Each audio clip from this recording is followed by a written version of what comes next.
Hey guys, it's Al from gmailfiend once again, and for today I'll be showing you how to send large files in Gmail.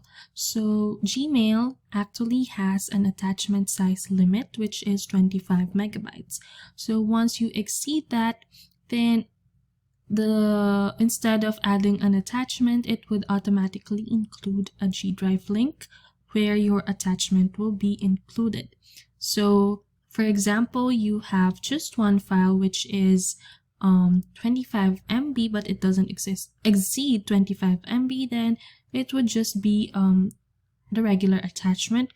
But if you have multiple files and they add up to 25 MB, but it doesn't exceed 25 MB, then it would be included as an attachment as well. However, if you exceed the 25 megabyte limit, then that's when the G Drive link will be provided. So what you have to do now is to click Compose over here.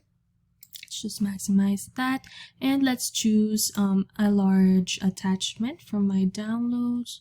So this one's a book, so it definitely exceeds 25 megabytes. So as you can see, it says large files must be shared with Google Drive. So attachments larger than 25 MB will be automatically uploaded to Google Drive, and a download link will be included in your emails. So after that, just click OK, got it. And as you can see, it's already uploading in the Google Drive link. So this may take a while, but yes, that's it for this video. Thank you so much guys for watching, and I hope you tune in for more.